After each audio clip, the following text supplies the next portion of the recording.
basically, do you guys think if I put "fuck veins" as the YouTube title, it'll get demonetized? Probably. Yeah, I think so. Probably. Wait, but if you add, oh, never mind. No, go, God. go, Robbie. It's time to contribute. What's your contribution? No, it's okay. I'm done. Okay. All right.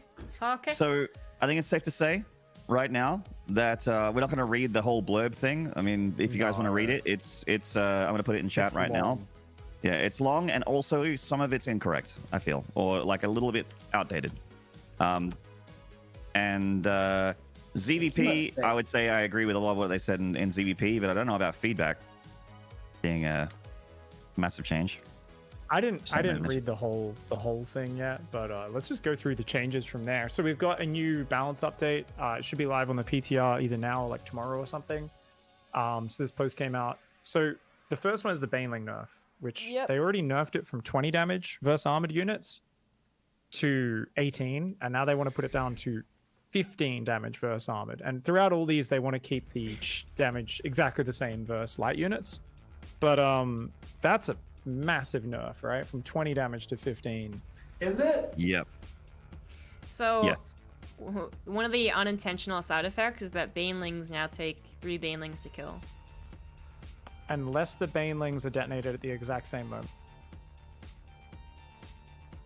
Because then there's no time for regen. Oh, because the regen, okay. So if two Banelings if they are manually detonated, both in range, but if it's like even a fraction of a second off, there'll be 1 tick of regen, because that regen's almost instantly after you take damage.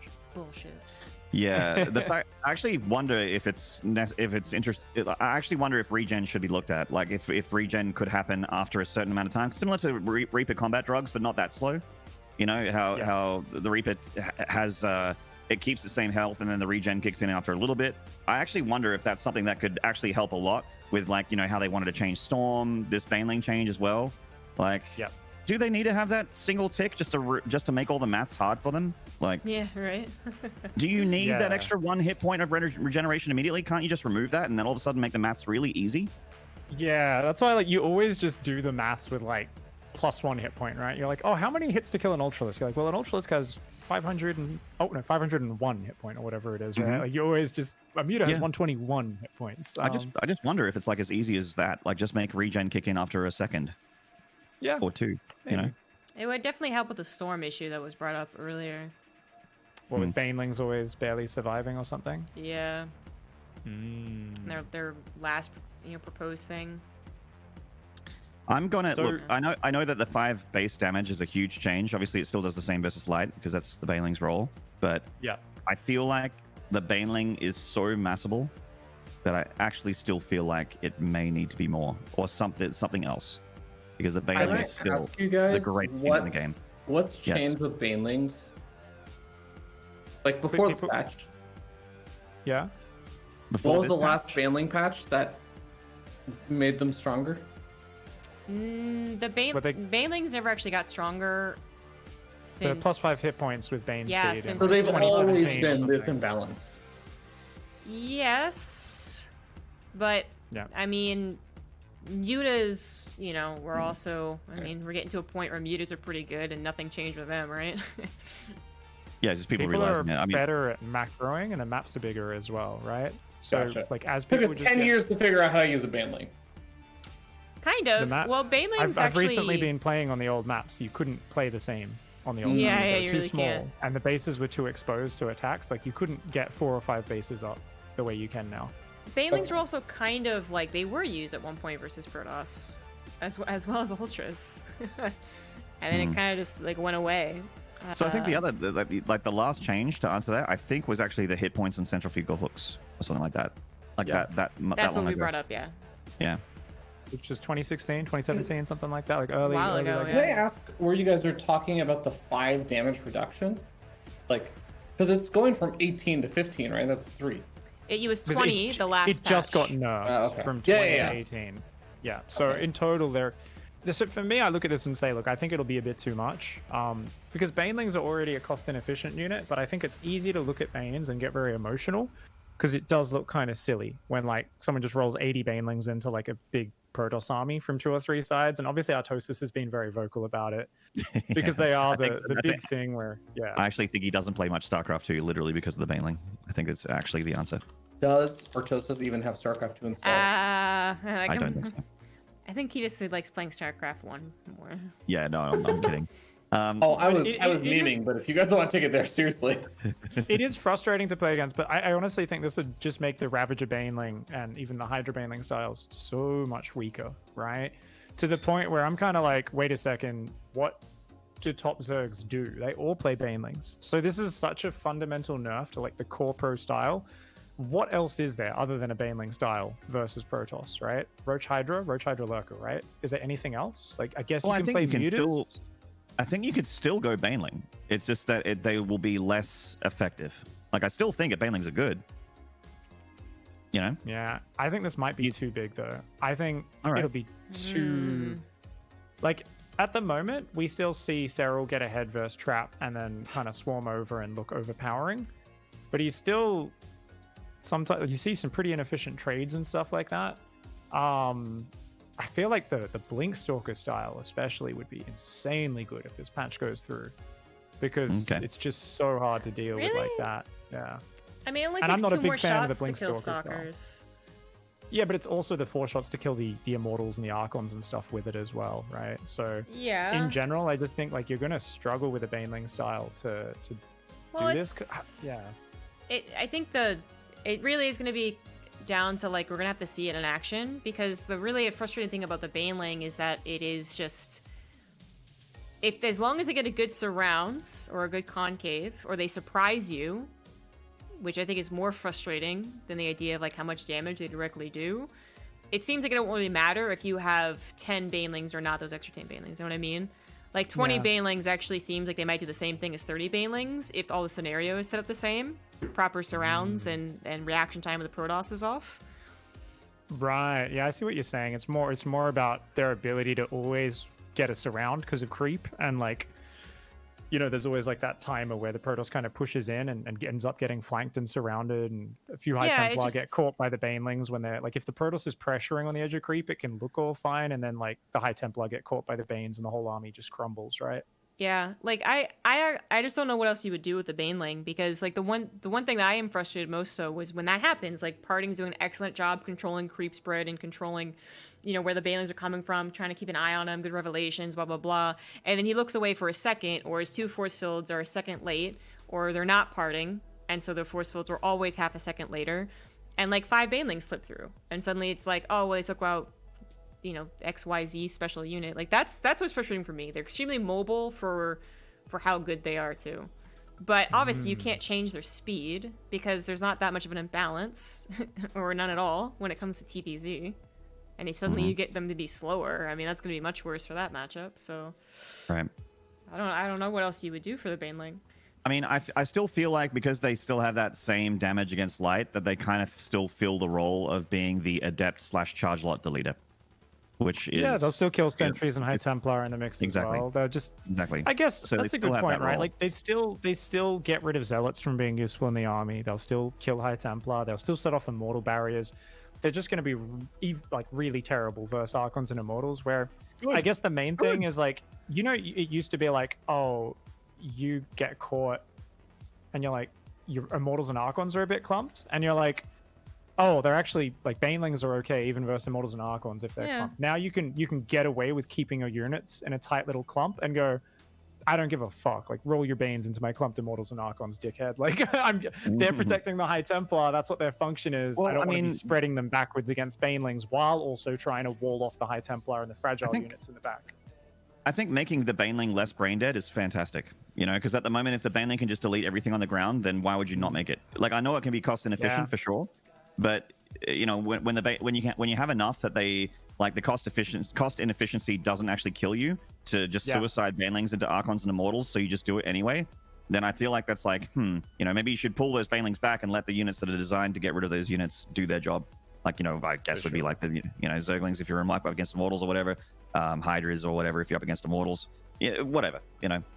So I are on the side of it being a bit too strong, but you think it's probably interesting and at least see how it goes, right? Oh, definitely. Like, it's one of those things where I'm like, okay, I want to see it in action. I'm like ZG. I want to see it in action. Yeah. Before, because you have the maths, and I'll be real, I do not have the maths. I do not have the maths on my side. I just know that based on what I play in game and watch as a fan, the Baneling looks really good still. Yeah. I think I still err on the side if I think it's a bit too much, because I think even the last change was quite impactful, where it was like already 2 more Banelings to kill Archons and Immortals, an extra one for Stalkers, Marauders. And it's this like real minute thing where everyone's like, that doesn't fucking change, and because everyone gets very emotional about Banelings, and I think Artosis is great, but him and Tasteless have been really going on about the Banelings for the last 6 months. Like, we're always making Banelings. And I think like the moment a voice of authority says, and that's not even me necessarily criticizing them, but it's more pointing out the effect, as I see a lot of people being like, wow, the Baneling just fucking boom, they do the boom boom, look how dumb the fucking Zerg player is.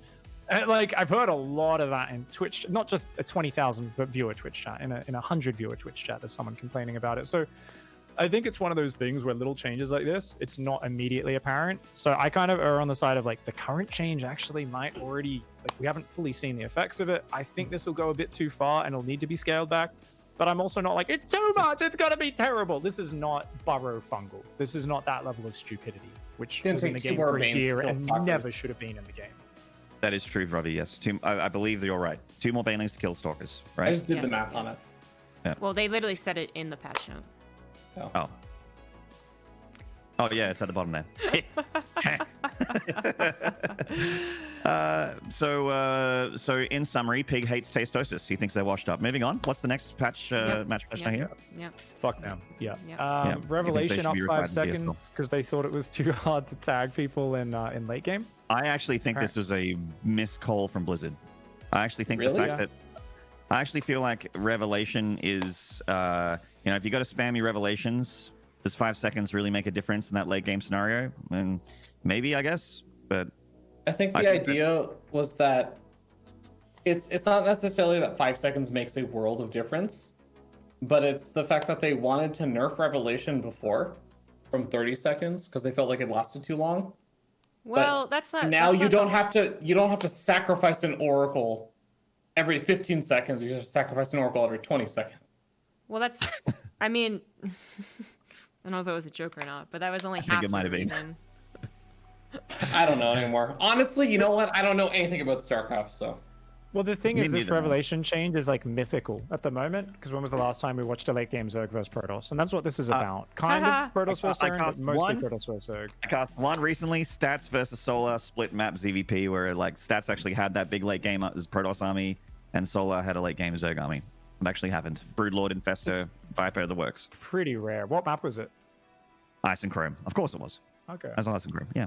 I saw, I mean, like Australia was playing Skytoss versus Ragnarok the other day and took him out and stuff, and he beat cool games. But it's so rare that we're seeing that style. Like Protoss are really active with trying to kill Zergs. Zergs are very much, let's make a billion dudes off 90 drones and not really use our hive for a long time. So it's like this thing. I'm not even that interested in this change. For me, I'm like, just kind of shrug my shoulders. Yeah, I mean, it's not that big of a deal. 5 seconds is whatever. When they mention that it's a direct, like, I'm with you on the sense that when they're saying our aim is to make like Revelation's endgame usability better, I'm like, does endgame PvZ really happen that often? Is what I'm with you on, Pig. Like, it's all about Ravager, Lingbane, and Roach all-ins and Protoss timing attacks, and it doesn't get to the ultra late game. Not really at the highest level, I think. Not really. Yeah, it doesn't. I'm all for giving them a buff on that. Yeah, I'm not against it. Next up, the Void Ray change. This is the hot topic. Yeah, this is as someone that struggles against this Void Ray proxy shield battery shit, I'm not looking forward to anything that makes it more viable. And making them faster. I mean, the Void Ray is kind of a weird unit. It's a weird unit that no one really wants to make unless you're in like an absolute desperation maneuver. I always say in a cast, like if someone's making a Void Ray, that's like the oh fuck, I'm in trouble. That's the only time you make a Void Ray. Yeah, really. I mean, I make a Void Ray to throw my opponents off in PvT, right? I make one and I harass with it just so that their brain implodes. Like, it's just to make them doubt themselves and get nervous because they feel like they're being trolled. Like, that's the power of the Void Ray. is to fuck with your opponent's head, in my opinion. I do think they've forgotten about the proxy shenanigans that can happen with Void Rays. They mentioned it in the patch notes. Did they say, as for implications of other matchups in PvT, Void Rays notably gain ability to chase down Banshees? That's the only PvT mention I see. Unless they mentioned it up the very top, but yeah. I mean, Yeah, it's a very minor speed buff. It builds 6 seconds faster and it's 50 less minerals. These are reasonable buffs. I think Florencio 4v4 players, people in silver who are always in chat going, how do I counter Void Rays? They're all going to be either very happy or very sad. I don't think this will be crazy effective at pro level. But shout out, actually, that Estrella vs Ragnarok game on Golden Wall from the other day. Base Trade cast it. I was watching it from his stream. He killed like 17 hatcheries with 6 fuck veins Void Rays. So he like literally was running around Golden Wall just sniping hatcheries, killing corruptors, picking off units, and he only lost 1 of them out of the 6 all game. He was recalling them. It was sick. It was really, really cool. This is going to allow that sort of very niche cool style to be even more common. I'm okay to see how it goes. I don't mind these changes. Like, I am a little concerned about that proxy shit. Of course, it's gonna be like, it's gonna happen on ladder all the time for the first month, but I'm sure it'll be figured out. I'm just gonna throw out there that usually the Void Ray proxy also turns into a Tempest proxy sometimes when it goes long enough. Right, yeah. And have you seen this bonus? Apparently Tempest can dab now, I heard. Apparently Tempest can dab. I haven't looked at this change. Tempest got another change, but the next one is Void Ray's Flux Veins. I really don't think they should increase the movement speed of Flux Veins. I don't get... It's already very fast. It's kind of insane how fast they are. Is the Void Ray's speed the reason it's not good? No. Is the question you got to ask yourself. Is Flux Veins an upgrade? Does making the Void Ray more speedy, more of a Yeet Ray, does that actually make it better? I do think that it made it a little bit better, like, of course, that game Pig was talking about, but also in general, there's a little more micro ability when it comes to, like, late game, the mythical late game. Is it faster than a Corruptor now? I don't think that it needs to be improved even more. So a Flux Vein Void Ray is not faster than the Corruptor? Don't think so. Corruptor's move speed, just fact checking that right now. It is 4.725. So it would be faster. Speed is not the reason Death Voodoo. Oh, shit. That actually is a big difference then, right? Because you can run away from Corruptors now. Yeah, that actually, Fear Dragon brings up a good point, if that's true. Like, if you can outspeed the Corruptor and they try to disengage, they can't. I guess obviously you can't chase them with Prismatic alignment. That's the only thing we've got to remember there. It's like, obviously you can't do it with Prismatic, but without Prismatic, yeah, you can run. That's crazy. Run them down! Someone says that they're bad, that speed is the reason they're bad, because if you have more speed, you can split versus fungal. And I feel like that is the... Remember, like, when Widowmine was changed and TLO was the only one to be like, wait, won't it hurt Terrans more when it splashes back on them? I feel like you envision this perfect world that doesn't ever exist in late game PvZ. I guarantee you more speed will mean more bulking up the Void Rays. They clump it means like more nothing else. They clump up like fucking mutas, man. It's like they gravitate towards each other. So you're gonna do it faster. You're gonna be leaving half your army back home with a Void Race clump up in front of a fungal and they go, oh no, no one else is with us. Splitting against fungal is something that I feel like, does exist, but adding speed to a unit doesn't make you split better, I guess. Like it does, but at the same time, like it comes to a point where you can't split anymore because the infestors have, there's 15 of them and they're all 200 energy. It's like at that point, their ability to micro against the spells, I don't think is why they're bad. Like I think in general, speed is not their problem. Yeah, I prefer maybe a bit powerful. I like the void. I like the movement speed buff to their base ability. Like they get a buff for speed as just regular Void Rays. I don't really see the point of adding Flux Veins and now making them faster than Corruptors. That seems kind of extreme.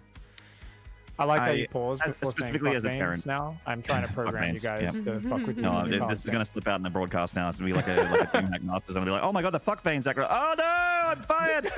I think honestly, specifically as a Terran, this is a very, very niche corner of the market, but I am a Terran player that's bad at handling the Void Ray proxy. It doesn't really happen anymore, but when it did, I sucked against it. And this makes that better objectively. So I am not for this particular change. Cool. That's me. Yep. I'm really happy to just Maynard, play after them in this patch PvP. goes through, do you want a best of 9? Why is Robbie so far from his mic, by the way? Like, what's going on? Stream? Well, he got a new mic, which is a shotgun mic, so he's actually been farther away this entire time. Oh. Also, I think he actually just be doing something else. Yeah. He's just Yeah, he says mysteriously. What he's doing With right no now? follow-up He's explanation. giving you some space. He's giving you some room to breathe. He's giving you some space. All right, let's zoom through the rest of these. Carrier. Interceptors belong to a carrier that has been neuroparasited, will no longer aggro from units belonging to the carrier's original owner. So basically, when you steal a carrier, suddenly you steal it, annotate interceptors, and if the enemy's on an A move, all their units start fighting their own, the interceptors. So if you don't target fire and the enemy steals a bunch of your carriers, all your units are going to stop killing their units and start killing these interceptors, just because the interceptors are naturally the closest thing to them. So they're actually removing that. I was surprised by this. I was like, I never even really thought about this interaction with stealing carriers and why it was so good. I mean, this is a straight up nerf to Neuroparasite. This fits in with this all these changes are a theme of, we're going to fuck with the Baneling, and we're going to, like, this, to me, at this point, reads as a patch of, we want to take away the Zerg's ability to just win the mid game with Banelings, and we think there's going to be a lot more late games as a result, and, like, we've got all these tweaks to the late game, like, to try to make it so, like, Tempests and Carriers and Void Rays versus Vipers and Infestors and Spores, like, I think they want to kind of bring that meta back, because a lot of Protoss players are frustrated in PvZ and feel it's a little unfair, it's a little difficult. So that, to me, feels like the main thrust of what they're doing here. Which I am for. I think that it's pretty commonly felt in the community that Zerg's having a pretty simple, well, not simple, but Zerg's having a pretty good time at the moment in this matchup, and usually it ends earlier, and we don't really see late game, which you mentioned before, and it would theoretically create more late game scenarios because the Protoss just wouldn't die. And late game Zerg army at the moment is also considered better than the Protoss. So making the late game army of the Protoss a little bit better makes sense. Also, the Tempest upgrade, super late game, I guess, is intended to push back spores and stuff. Is that what this is the thing the balance team has been talking about for 4 years now. It's like all these changes to try and allow them to kill spores. Like, even the mothership, the time warp. They've been listening to my casts. I'm the one that's been saying that. Yay. Nice. You remember that it's like time warp was put in on the mothership. They were like, this is going to allow you to slow the attack speed of spore crawlers. Like they adjusted it so it affected buildings or something. This is like, so the carriers can push through a big field of spores. And I was like, what? Oh, they're like really aiming changes towards that in-game PvZ. It's strange they're even thinking about it so much. But I mean, if they really I guess they're want to looking do ahead. something like that, just let an Oracle stasis trap buildings. Yeah. That actually would be sick. That actually would be kind of sick. You unburrow a bunch of spores moving forward and they get stasis. Oh, that's so sick. Well, knowing Ravi, he's like, no, I'll run into the spores while they're rooted. I just have 10 oracles. One of them will get the stasis. Stasis builds faster than a spine color takes to burrow. True. There you go. There you go. Fear Dragon, sometimes you're all right. I don't give a shit about that upgrade, by the way. I think Tempests are one of the most fancy kind of deadweight units in the game at the moment. Their range is shit. They're costly. They're very good at picking at your opponent. Carrier, right? Yeah, I mean, they pick at your opponent. Their whole job is to go, you can't just stand just outside of engaging, or you're going to be slowly bleeding units out. But they don't actually do anything when push comes to shove, except for focusing down like carriers or broodlords that overextend, basically. So, like, obviously, I don't know, I can't remember where it was. I think one of you guys cast it. It was War Chest League, wasn't it? So you were definitely casting ZombieGrub, the Showtime Hurricane match. Oh yeah. Where he gets like 8 to 10 Tempests in late game to break the Blinkstalker Disruptor stalemate, where he's like, oh, whenever we're just throwing balls at each other from just out of range, my Tempests are just killing Disruptors. So you have to make a play. And I was like, okay. But like, even then it looked like he was about to die in every engagement for 10 minutes because he did that. And only because he's Showtime does he survive. Yeah, he actually, I think this was in our Discord, so I guess it wasn't public, but like last time he played PvP was against Stats, and Stats went carriers, surprise carriers. And his like exact words, like Closer's exact words was like, I was really surprised Stats went for carriers because they're shit against Tempests. So I took that as him just being like, I'm prepared for the late game that I think this guy will do. But it sounds like otherwise, there's almost like a what's the word? Like a cold war of Protosses who just agree not to go Stargates against each other. Because it is so dangerous. Because, yeah, he still almost died. Even with the quote-unquote superior army. Have you seen, actually, just random tangent on that, like, there is a bit of a mini meta now where players like Estrella aren't even making the disruptors now. He just makes like 100 Blink Stalkers and then adds like 100 Blink DTs. Man. And that's his whole thing. That's like basically what Hurricane almost brought back the game the last 5 minutes was doing. He was like, I don't need disruptors, fuck it. Well, that's what Neeb did versus Estrella in that Eternal Empire game, one of the NA finals, is Neeb was on the back foot. And he was like, well, if I just have more Stalkers always, like, I can keep you on your side of the map, and the Disruptors can't really force it home. And it's like, it's so funny. I kind of love it, though. It's like, yeah, 12 Blink DTs fighting another 12 Blink DTs. There's 40 Stalkers fighting 40 Stalkers. And I'm like, the Blink DTs is fucking stupid. But I like the other dynamic. It feels like TVT when one person goes for mass air, and the other person's like, oh, fuck, I'm late to it, so I'm just going to, like, try and out-position you and out-micro you. And I think that's a beautiful matchup. So I'm a fan of PvP right now, but when we see 12 DTs blink on top of 12 DTs blinking out of 12 DTs, like, oh. That's when I'm like, never mind. There have been some funny moments where you were talking about like the Cold War of not going Stargate Protoss against Stargate Protoss, because the Blink DT against Blink DT battle is at least, I feel, slightly less stupid than having a tight little ball of question mark Phoenixes against a tight little ball of question mark Phoenixes, and then just going, all right, let's go, and then just letting them span their laser beams and going, geez, I hope I win. You know, like that whole Stargate PvP. Oh man, that was, I mean, Jeff in Control Robinson is someone I definitely like did the keen head shake clap whenever Jeff teased Roddy about the Phoenix spamming thing. Yeah, well, my favorite is the Muta spam that he so articulated, which is the flappy wings comment. He was like, you're trying to count how many flappy wings are up against your flappy wings, and you don't know. You don't know. You can't box their ball of Phoenixes and get a count of how many Phoenixes they have. You can see one Phoenix if you box them. Yeah. Like, there's definitely a lot more in there. You can see all those wings spinning around. You don't know. That is the dynamic. Let's finish up. Thank you guys for your thoughts on that and doing over. I think that's kind of interesting. They're trying to change late game. Heads up, it's on the balance test mod. It's not a private PTR realm. You go versus, you go custom, melee.